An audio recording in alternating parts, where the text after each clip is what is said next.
لله رب العالمين اللهم صل وسلم على سيدنا محمد الفاتح لما أغلق والخاتم لما سبق ناصر الحق بالحق والهادي إلى صراطك المستقيم وعلى آله وأصحابه حق قدره ومقداره العظيم سبحانك لا علم لنا إلا ما علمتنا إنك أنت العليم الحكيم ولا حول ولا قوة إلا بالله العلي العظيم رب اشرح لي صدري ويسر لي أمري واحلل عقدة من لساني يفقهوا قولي أما بعد. Ma'asyiral hadirin jamaah Masjid Nurul Iman yang dimuliakan, dibanggakan oleh Allah Subhanahu wa taala. Alhamdulillah, puji dan syukur kita panjatkan kepada Allah Subhanahu wa taala yang telah memilih kita, menggerakkan hati kita, meringankan langkah kaki kita di tengah kesibukan kita yang mungkin padat. Kita masih diberikan kesempatan oleh Allah Subhanahu wa taala untuk hadir di majelis yang sangat dicintai oleh Allah Subhanahu wa taala, di tempat yang sangat diberkahi oleh Allah Subhanahu wa taala, dan juga di bulan yang dimuliakan oleh Allah Subhanahu wa taala, bulan Dzulhijjah. Pada kesempatan malam yang penuh berkah ini, kita akan melanjutkan pembahasan kita surat Al-Baqarah ayat 53 sampai 54. Allah Subhanahu wa taala berfirman, A'udzubillahi minasyaitonir rajim. Bismillahirrahmanirrahim. Wa id atayna Musal kitaba wal furqana la'allakum tahtadun. وإذ قال موسى لقومه يا قوم إنكم ظلمتم أنفسكم باتخاذكم العجل فتوبوا إلى بارئكم فاقتلوا أنفسكم ذلكم خير لكم عند بارئكم فتاب عليكم إنه هو التواب الرحيم. صدق الله العظيم.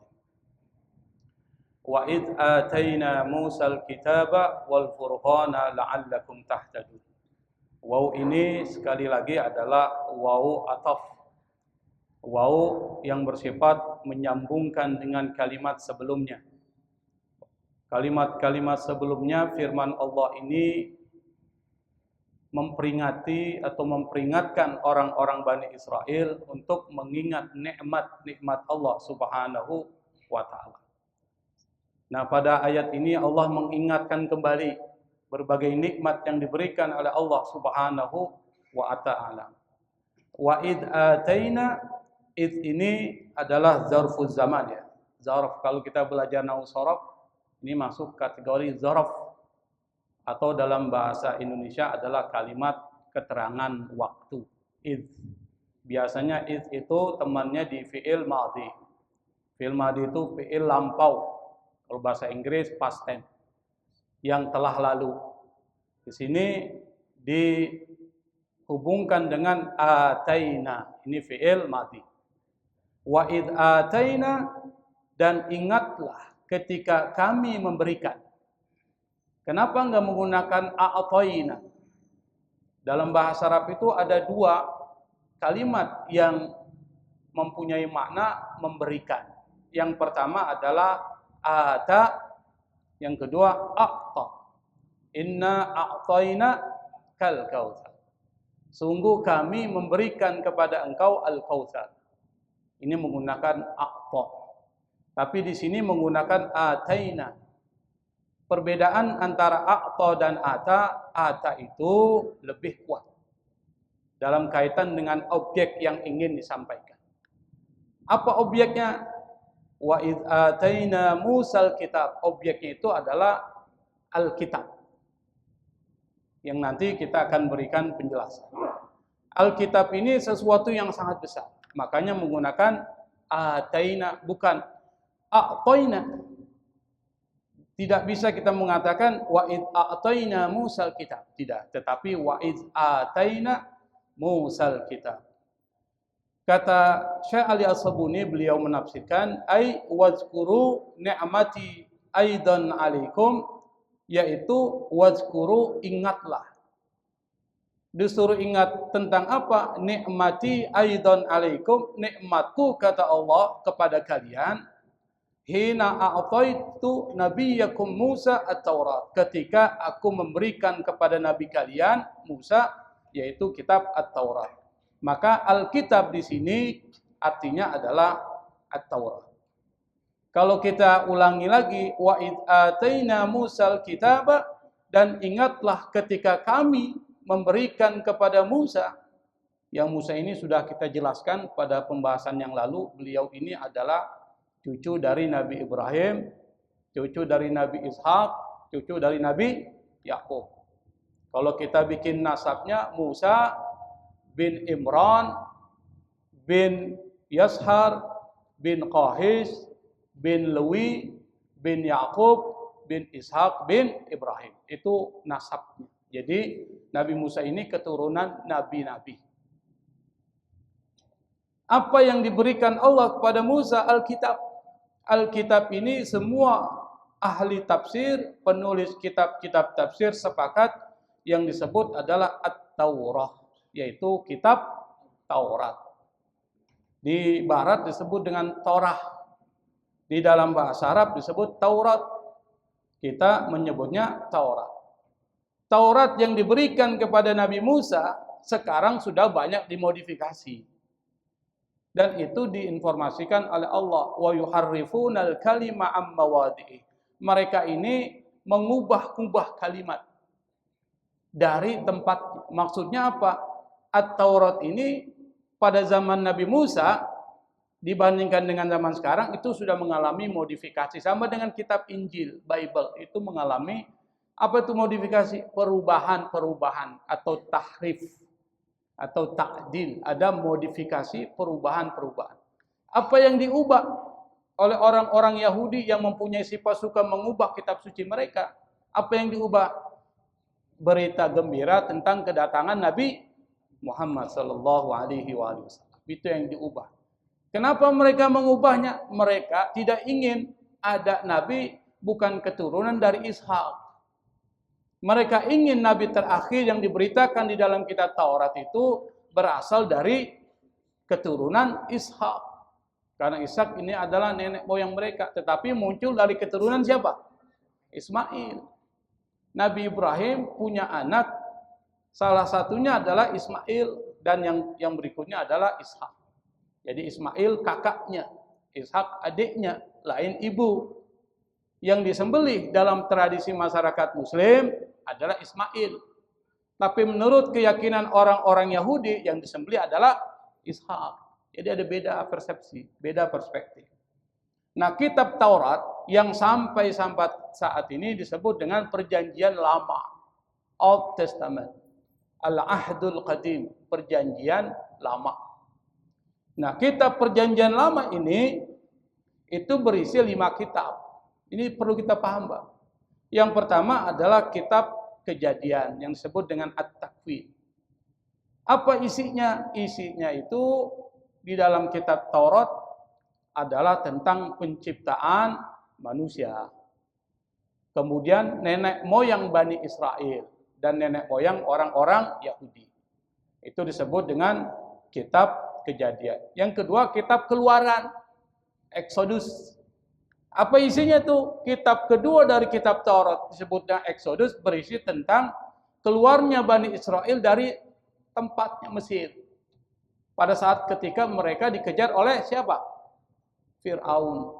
Itu diceritakan dalam kitab Keluaran. Termasuk kitab yang ketiga, Imamat, yang berisi tentang aturan-aturan, hukum-hukum.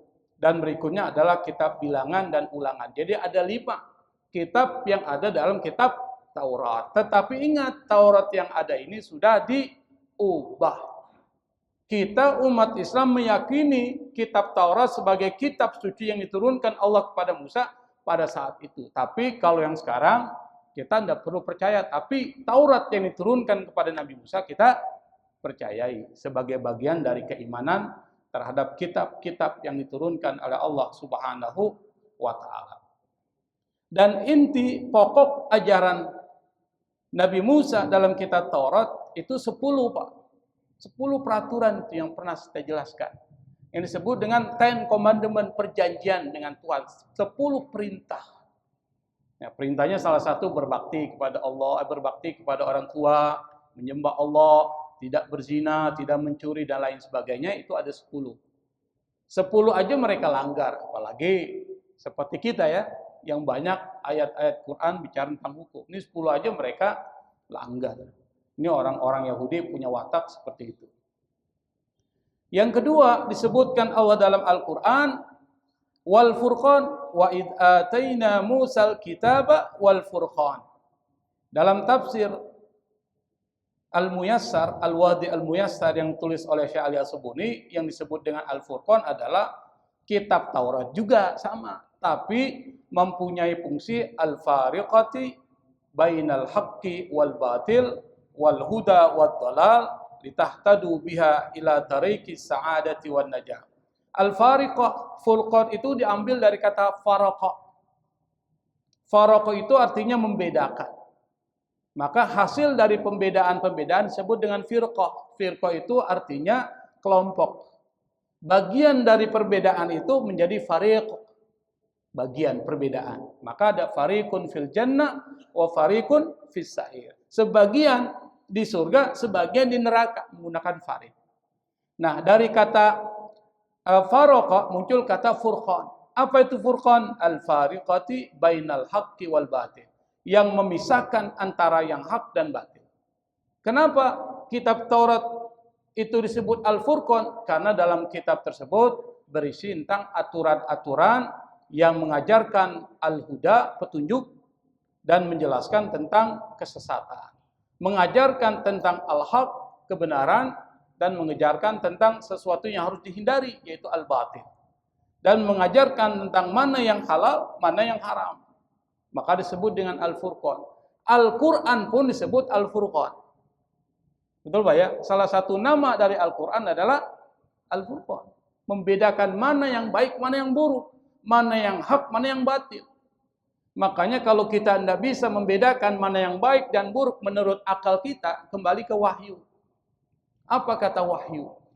Mana yang hak, mana yang batil. Maka itu disebut dengan Al-Furqan. Jadi Al-Furqan di dalam sebagian tafsir diartikan kitab Taurat. Jadi kitab Taurat yang mempunyai fungsi membedakan mana yang hak, mana yang batil. Apa tujuannya? Litahtadu biha ila tariqis sa'adati wan najah. Litahtadu supaya kalian, kata Allah, mendapatkan petunjuk, pedoman, pegangan di dalam kehidupan ini. Kemana? Ila tariqis sa'adati wan najah. Menuju jalan kebahagiaan dan kesuksesan. Artinya apa? Semua syariat yang diturunkan Allah dalam kitab Taurat, kalau dijalankan oleh orang-orang Yahudi, mereka pasti akan bahagia dan pasti akan sukses. Sama, semua syariat yang diturunkan oleh Allah dalam Al-Quran, kalau dijalankan oleh umatnya, maka pasti mereka akan sukses. Kenapa? Di sana ada Al-Furqan. Mana yang hak, mana yang batil. Yang hak pasti akan mengantarkan kepada kebahagiaan, yang batil pasti akan mengantarkan kepada kesulitan. Jadi Islam itu mudah. Kalau Anda ingin sukses, ikuti aja ajaran agama Islam secara benar. Insya Allah akan sukses. Nah, tetapi ada ulama tafsir yang mengartikan Al-Furqan di sini adalah bukan At-Taurat. Karena di sini ada waw tuh. Wa iz ataina Musal kitaba wal furqana. Ada waw itu. Waw ini enggak mungkin ada kalau dia mempunyai sifat dengan Taurat. Bahwa ini adalah pemisah. Maka ada dua yang diturunkan oleh Allah. Apa? Alkitab, Taurat. Yang kedua Al-Furqan. Apa itu Al-Furqan? Kata sebagian ulama tafsir, yang dimaksud adalah apa? Al-mu'jizah awil hujjah. Adalah mukjizat yang diberikan Allah kepada Nabi Musa. Selain kitab Taurat ada mukjizat lain. Apa itu mukjizatnya, Pak? Mukjizat Nabi Musa apa? Membelah lautan sebagai hujjah. Bahwa ini Nabi nih. Kalau orang biasa, manusia biasa nggak mungkin bisa membelah lautan. Yang kedua, apalagi? Melemparkan tongkatnya menjadi ular yang memakan ular-ular hasil ciptaan para penyihir. Penyihir aja yang tahu ilmu sihir mengatakan ini bukan sihir, ini bukti. Yang mengerti ini adalah bukti adalah orang yang ngerti ilmunya, yaitu penyihir. Kalau memang itu sihir, pasti penyihir tahu ini sihir. Tapi karena ini bukan sihir, yang tahu adalah penyihir, maka mengatakan Musa ini bukan penyihir, Musa ini nabi. Maka mereka beriman kepada Musa dan Harun. Apalagi banyak mukjizat yang diberikan Allah kepada Nabi Musa alaihissalatu wassalam. Banyak sekali. Nah itu kata mufasir disebut dengan Al-Furqan. Wa iz ataina Musal kitaba wal furqana la'allakum tahtadun. Kedua yang diturunkan oleh Allah Subhanahu wa taala itu kata Allah supaya kalian mendapatkan petunjuk dari kitab suci yang diturunkan oleh Allah. Meskipun ayat ini turun kepada Nabi Musa, tapi yang diambil makna umum. Kalaupun Al-Quran diturunkan kepada kalian, kalau kalian berpegang teguh kepada Al-Quran, kalian akan mendapatkan petunjuk, pedoman, panduan. Apa fungsinya panduan, Pak? Bapak ini misalnya pergi ke satu tempat, di luar negeri misalnya, untuk melakukan wisata. Biasanya dapat buku panduan nggak, Pak? Dapat buku itu panduan wisata. Fungsi dari buku panduan itu untuk apa sih? Untuk menginformasikan kepada Anda sesuatu tempat yang layak Anda harus ikuti dan menentukan jalan-jalan yang harus Anda lewati. Kalau Anda ikuti petunjuk itu, sampai nggak ke tempat itu? Sampai. Tapi kalau Anda nggak mengikuti tempat itu, panduan itu kira-kira nyasar nggak? Nyasar. Sama dengan Al-Quran, sama dengan Taurat. Kalau Taurat itu diikuti oleh Bani Israel, mereka nggak akan nyasar dalam hidup ini, nggak akan tersesat. Sama dengan Al-Quran. Kalau Al-Quran diikuti oleh umat Islam, mereka nggak akan tersesat, mereka nggak akan nyasar. Hidup mereka lurus, tenang, penuh dengan kebahagiaan, kesuksesan. Itu maksud dari ayat tersebut. Nah, ayat ke-53 selesai. Nah, sekarang masuk ayat berikutnya. Allah ingatkan lagi. Wa iz qala Musa liqaumihi ya qaumi innakum dhalamtum anfusakum. Wa iz masih menggunakan waw, wawnya waw ataf. Waw ataf itu waw sambung. Dan iz ketika qala berkata. Siapa yang berkata? Musa. Musa berkata kepada siapa? Liqaumihi, kepada kaumnya Bani Israel. Apa perkataan Musa? Ya qaumi innakum dhalamtum anfusakum bittikhadikumul ijl. Kata Allah merekam perkataan Musa. Musa berkata kepada kaumnya, wahai kaumku, innakum, sesungguhnya kalian, dhalamtum, mendalimi. Mendalimi apa? Anfusakum, diri kalian tersebut, diri kalian sendiri. Kenapa mereka dianggap mendalimi diri mereka sendiri? Karena bittikhadikumul ijla. Karena mereka menjadikan anak sapi sebagai Tuhan, yang sudah kita jelaskan pada pertemuan yang lalu. Siapa yang membuat anak sapi lalu disembah oleh Bani Israel saat itu? Siapa? Namanya Samiri. Makanya kalau punya anak jangan namain Samiri, Pak. Samiri itu yang membuat patung anak sapi yang disembah oleh Bani Israel. Sehingga Bani Israel menjadi syirik, menjadi musyrik. Musyrik itu apa? Musyrik itu menyekutukan Allah Subhanahu wa taala, dan kata Allah itu termasuk kezaliman. Kezaliman terhadap diri sendiri. Zalamtum anfusakum. Kenapa? Anda kok menyembah sesuatu yang rendah, lebih rendah daripada Anda. Kira-kira Anda mendalimi diri Anda sendiri nggak, Pak? Yang disembah batu. Mana yang lebih mulia, batu atau manusia? Manusia. Masa menyembah sesuatu yang rendah? Berarti Anda zalim terhadap diri Anda. Anda menyembah kayu, menyembah patung, menyembah binatang. Itu termasuk merendahkan diri kalian sendiri. Termasuk menyembah manusia. Itu merendahkan diri kalian sendiri, artinya Anda mendalimi diri sendiri. Maka syirik itu kata Allah disebutkan zulmun adzim. Wa iz qala Luqmanu libnihi wa huwa ya'iduhu ya bunayya la tusyrik billah inna syirka la zulmun adzim. Ingatlah ketika Luqman berkata kepada anaknya sementara beliau menasihati dia. Luqman berkata kepada anaknya, ya bunayya, wahai anakku, la tusyrik billah, jangan sekutukan Allah. Kenapa? Inna syirka la dzulmun adzim. Karena syirik itu adalah kezaliman yang nyata. Yang kedua, syirik ini dosa yang tidak akan diampuni oleh Allah. Semua dosa diampuni kecuali dosa syirik. Di mana Allah berkata, coba Bapak nanti buka surah An-Nisa ayat 48. Di sana ada satu ayat, innallaha la yaghfiru ayyushraka bihi wa yaghfiru ma duna dzalika liman yasha. Sungguhnya Allah tidak mengampuni dosa syirik kepadanya dan mengampuni dosa selain syirik liman yasha, kepada orang yang dikehendaki. Jadi syirik ini termasuk menjadikan patung anak sapi sebagai sesembahan, itu adalah sesuatu kezaliman yang besar. Dan kalau seandainya mereka tidak taubat kepada Allah, maka Allah tidak akan pernah ampuni dosa tersebut. Karena mereka ini sudah mendalimi diri mereka dengan menjadikan patung anak sapi sebagai sesembahan, mereka menyekutukan Allah, maka Allah perintahkan mereka apa? Fatubu ila bari'ikum.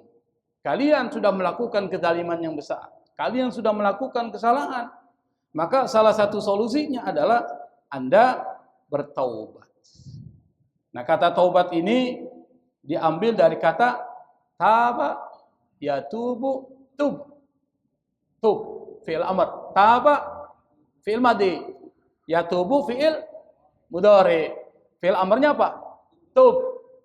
Ya tawwab tub alaina. Kan ada itu? Ya tawwab tub alaina. Ada tuh. Wahai yang maha memberikan ampun, tub alaina. Apa? Berikan taubat kepada kami. Taba itu artinya roja'a, kembali. Jadi orang yang taubat itu artinya orang yang kembali kepada kebersihan. Kembali kepada Allah Subhanahu wa taala, maka taubat hukumnya wajib. Jadi wajib taubat. Kalau kita melakukan kesalahan, maka kita segera taubat kepada Allah Subhanahu wa taala. Kenapa taubat wajib?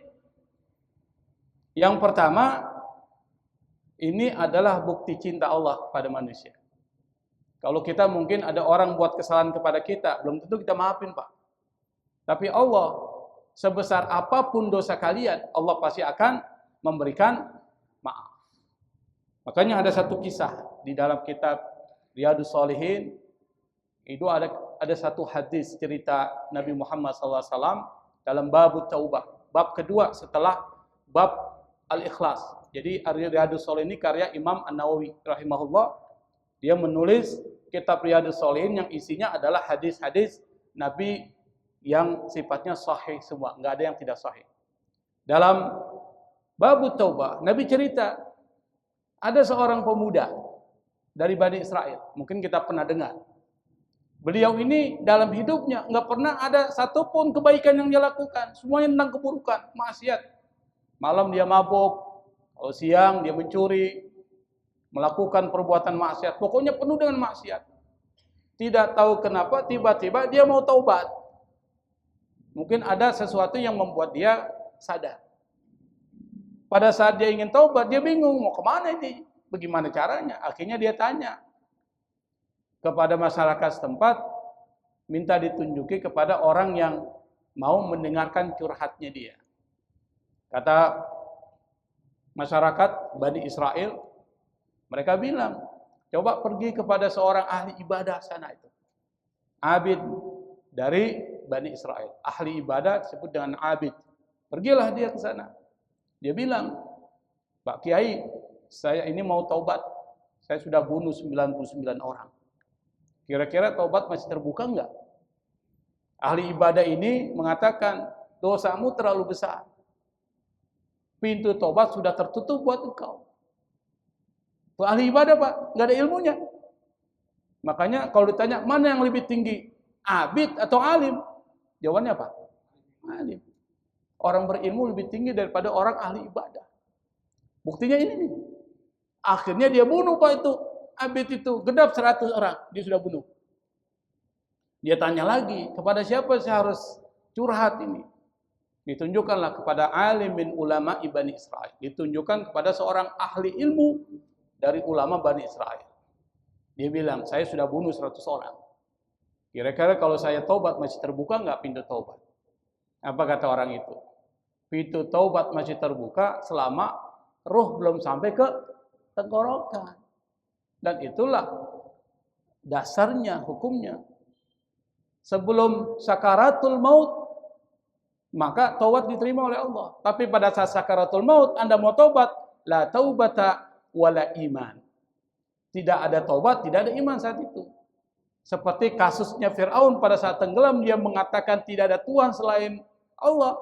Taubatnya udah nggak diterima oleh Allah. Kenapa? Sudah sakaratul maut.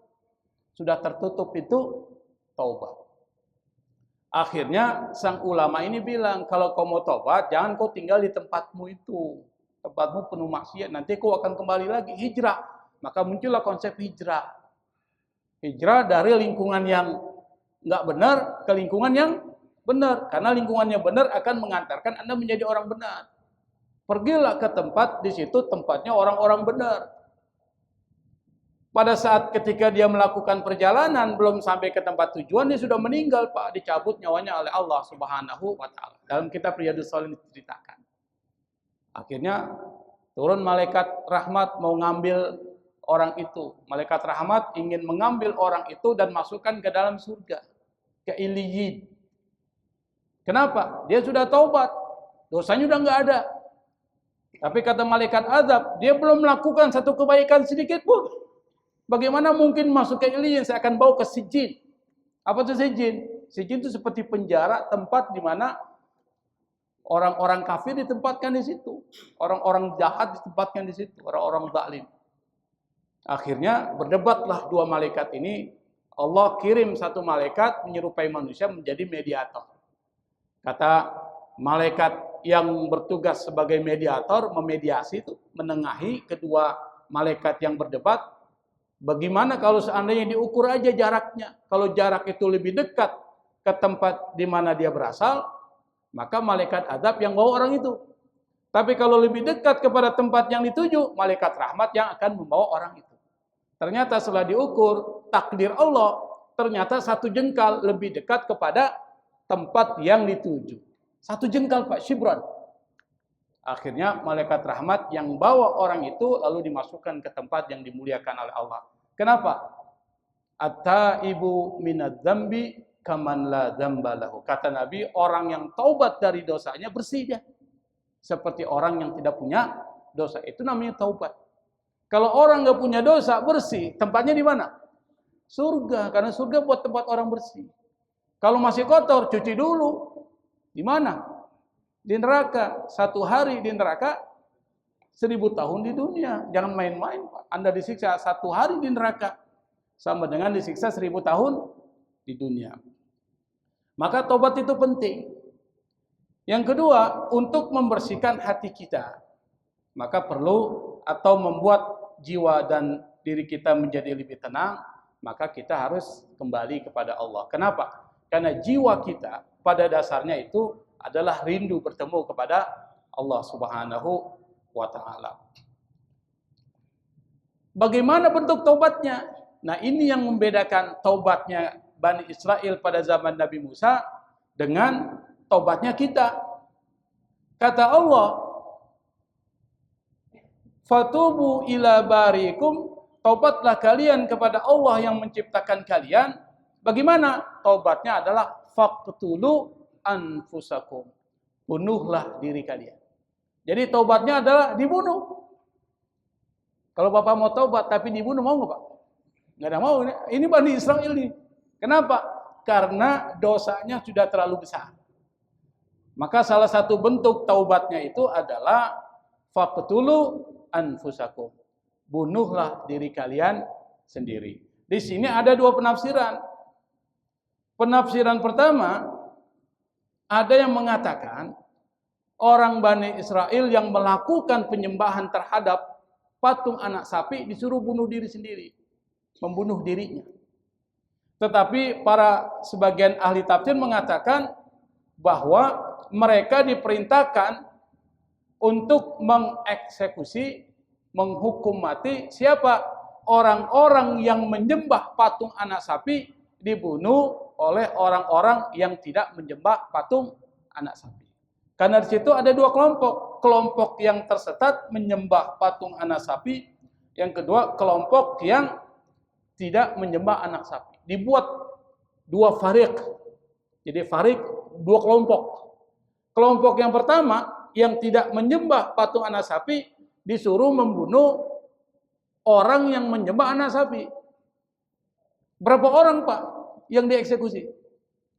70.000 orang. Nah bayangkan, 70.000 orang dieksekusi, dihukum mati karena mereka telah menyembah patung anak sapi pada saat ketika Nabi Musa sedang menerima wahyu Taurat dari Allah Subhanahu wa taala. Ketika pulang, umatnya sudah tersesat sebagian. Sampai Nabi Musa menegur Harun, "Harun, kenapa engkau tidak melaksanakan perintahku?" Apa Harun orangnya agak tidak setegas Nabi Musa. Apa kata Harun? Kalau seandainya saya tegas, nanti akan muncul konflik, fitnah di antara mereka. Akhirnya Nabi Musa itulah kemudian menegur Samiri, dan patung anak sapi itu kan kemudian dibuang, dan orang-orang yang tersesat karena telah menyembah patung anak sapi, maka mereka semuanya dibunuh berdasarkan perintah Allah Subhanahu wa taala. Tapi ada sebagian mufassir, siapa? Abdullah Yusuf Ali, mufassir kontemporer. Dia menulis The Holy Quran. Jadi ada tafsir tentang dalam bahasa Inggris. Dia mengatakan maksudnya itu bukan membunuh diri kalian, tapi adalah bunuhlah nafsu kalian. Karena anfusakum artinya adalah nafsu kalian. Dan ini pendapat yang agak sedikit berbeda.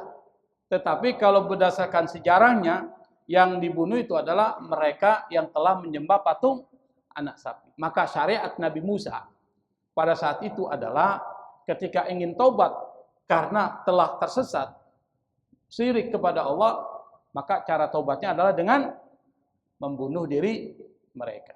Itu syariatnya Nabi Musa. Dan masing-masing syariat, Pak, antara nabi-nabi sampai Nabi Muhammad itu beda, tapi tauhidnya sama. La ilaha illallah, sama. Tapi syariatnya beda. Sebagai contoh, misalnya tentang perkawinan. Pada zaman Nabi Adam, boleh nggak adik kakak menikah? Boleh nggak, Pak? Boleh. Kenapa nggak boleh? Belum ada orang mau kawin sama kayu. Kain sama orang kan? Makanya di sini Nabi Adam melahirkan banyak kembar. Sebagai contoh, Qabil punya kembaran perempuan. Habil punya kembaran perempuan. Mau menikah. Qabil bilang, saya kawin dengan saudara saya lebih cantik. Akhirnya turunlah perintah untuk kawin silang. Tapi Qabil nggak terima. Kata Qabil, nggak adil. Ini iklimah. Saudara kembar saya yang lebih berhak untuk menikahi. Turunlah kemudian syariat kurban. Jadi kurban itu sudah zaman Nabi Adam. Kata Allah, masing-masing kalian menyerahkan sebagai kurban dari sesuatu yang terbaik. Jadi kurban itu sesuatu yang terbaik. Nggak boleh kurban itu sapinya kurus, Pak. Tinggal tulang belulang doang. Harus yang bagus. Harus yang mahal dikit lah. Yang mahal lebih bagus karena dagingnya banyak. Tidak boleh ada satupun yang cacat, termasuk kambing. Akhirnya, Qabil yang merupakan seorang peternak, seorang petani, itu menyerahkan sebagai kurban hasil tanaman yang paling buruk. Habil seorang peternak, dia menyerahkan kepada Allah sebagai kurban binatang yang terbaik, Akhirnya turunlah dari langit kilatan yang kemudian menjambar kurbannya Habil. Jadi kibas kambing yang terbaik yang disembahkan oleh Habil sebagai kurban itu diambil oleh Allah Subhanahu wa taala, ditaruh diletakkan di langit. Nanti pada saat ketika Nabi Ibrahim alaihissalatu wassalam menyembelih putranya Ismail, Ismail digantikan dengan kibas yang ada di langit, hasil kurbannya Habil diambil. Itu kata Ibnu Katsir di dalam tafsir Ibnu Katsir.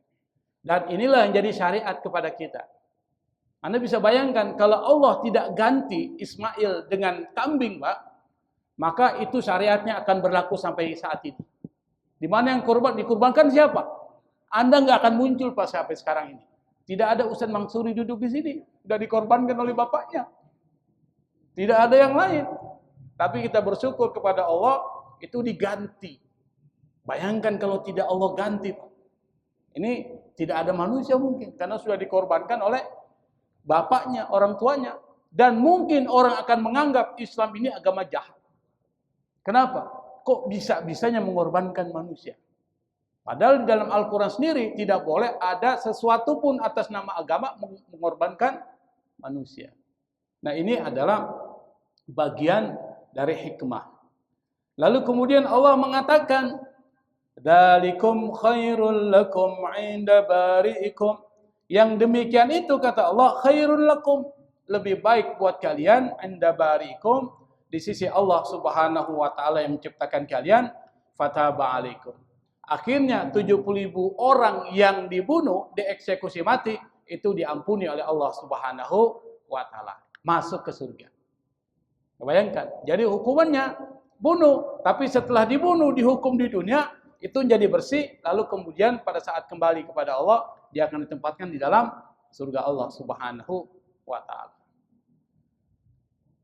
Innahu huwat tawwabur rahim. Allah sungguh Maha pemberi taubat dan Maha penyayang. Apa yang bisa dipetik dari ini? Tiru sifat pemaafnya Allah, At-Tawwab. Jadi tawab di dalam Al-Quran itu sifat pemaaf digambarkan dengan 3 kalimat. Yang pertama afu, pemaaf. Yang kedua ghafur, memberikan ampunan kepada orang yang taubat kepada Allah. Yang ketiga ghafir, ghafirud dzambi, kan ada disebutkan ghafirud dzambi. Apa itu bacanya? Ghafirud dzambil azim. Kan ada kan dalam Al-Quran? Nanti bisa dicari. Ghafirud dzambil azim. Yang ketiga tawwab. Nah, sifat tawwab ini harus kita teladani, Pak, harus contoh. Maksudnya apa? Kalau Allah Maha mengampuni terhadap hambanya yang melakukan kesalahan, kita diperintahkan Nabi untuk berakhlak dengan akhlak Allah Tawwab ini, maka kita juga harus, kalau ada orang yang melakukan kesalahan kepada kita, apa yang kita lakukan? Memberikan maaf kepada mereka. Yang kedua, menutup aib mereka. Itu. Makanya Islam itu indah. Islam itu enggak mengenal kekerasan. Kalau kalian memberikan maaf kepada saudara kalian, insya Allah, Allah akan memberikan balasan yang besar. Apa? Surga. Nabi pernah cerita, ini terakhir, dikit lagi Aisyah ya. Nabi pernah cerita, Pak. Dan cerita Nabi ini adalah gambaran yang pasti akan terjadi. Meskipun belum terjadi, tapi ini gambaran terjadi. Kata Nabi nanti, di akhirat, terjadi konflik, perseteruan antara 2 orang. Yang satu bilang kepada Allah, ini di pengadilan Allah. Dan Allah Maha Adil. Nggak ada satupun yang dicurangi. Beda pengadilan kita. Yang punya banyak duit, pasti yang menang. Betul Pak ya? Yang tidak punya banyak duit, pasti kalah itu. Pengadilan kita, manusia. Tapi pengadilan Allah, semua hak-hak Anda akan dikembalikan oleh Allah Subhanahu wa ta'ala. Berseterulah 2, yang satu mendalimi, yang satu dizalimi. Katakanlah tanahnya dirampas oleh orang lain dan dia nggak berdaya karena ada kekuasaan di situ bermain. Dia bilang sama Allah, ya Allah, saya minta hak saya dikembalikan. Apa? Kebaikan-kebaikannya diberikan kepada saya. Makanya nanti ada orang yang bangkrut, Pak. Orang yang bangkrut itu adalah orang yang melakukan kebaikan tapi kebaikannya diambil orang lain. Namanya muflis, bangkrut. Nah, kata orang itu, kembalikan hak saya. Allah berkata kepada orang yang zalim, kembalikan hak dia. Apa kata dia? Ya Allah, saya udah nggak punya kebaikan lagi. Kebaikan saya sudah habis diambil oleh banyak orang. Karena hidup di dunia itu zalim, tapi dia ada kebaikannya. Lalu kata Allah kepada orang itu yang dizalimi, gimana nih? Kebaikannya sudah habis. Apa yang ingin kau lakukan? Kalau memang kebaikannya sudah habis, dosa-dosa saya, ya Allah, dipikulkan buat dia. Jadi dosa-dosa dia dikasih ke dia, jadi dia kosong dosanya. Nabi Muhammad sallallahu alaihi wasallam ketika bercerita kepada para sahabat, dia menangis saat itu. Apa kata Nabi? Itulah hari yang dahsyat di mana orang tidak peduli dengan orang lain. Istri enggak peduli sama suaminya, suami enggak peduli sama istrinya. Orang tua enggak peduli sama anaknya, anak pun enggak peduli sama orang tuanya. Kenapa? Mereka sibuk dengan dirinya, kira-kira mereka selamat enggak saat itu? Akhirnya Allah Subhanahu wa taala, kata Nabi, memerintahkan kepada orang yang dizalimi, irfa ra'sak, angkat kepalamu. Orang itu mengangkat kepala, lihat apa yang ada di hadapan. Pas dia lihat, dia kaget, dia takjub. Kenapa? Dilihat itu ada bangunan-bangunan seperti istana terbuat dari emas dan perak dan berkilauan indah sekali. Orang itu berkata, ya Allah, ini buat siapa? Apakah ini kau siapkan buat para nabi dan rasul atau orang-orang yang mati syahid? Apa kata Allah? Buat siapa saja yang mampu membelinya. Termasuk engkau, kata Allah. Bagaimana cara membelinya? Apa kata orang itu? Apa kata Allah kepada orang itu? Maafkan saudaramu. Suruh kasih maaf. Akhirnya orang itu mengatakan, saya maafkan dia ya Allah. Lalu Allah berkata kepada orang itu, gandenglah saudaramu, masuklah ke dalam surga yang sudah menjadi milikmu. Akhirnya dua-duanya masuk surga. Jadi kalau kita maafkan saudara kita, kita akan masuk surga dan kita bantu saudara kita masuk ke dalam surga. Itulah agama Islam. Jangan kita menjerumuskan saudara kita ke dalam kebinasaan. Kalau ada yang melakukan kesalahan, kita maafkan di dunia. Dan insya Allah akan maafkan kesalahan kita di akhirat. Ini mungkin yang bisa saya sampaikan dalam kesempatan yang terbatas ini. Mudah-mudahan bisa memotivasi kita, memberikan inspirasi kepada kita untuk selalu taubat kepada Allah Subhanahu wa taala dan tentu untuk meneladani sifat Allah, yaitu memaafkan kesalahan saudara kita sebesar apapun kesalahan itu, karena balasan yang diberikan kepada orang yang memberikan maaf itu sangat besar, yaitu jannatun na'im, surga yang penuh dengan kenikmatan. Wallahul musta'an, wallahul muwaffiq ila aqwamit thoriq, wal afwa minkum. Wassalamu alaikum warahmatullahi wabarakatuh.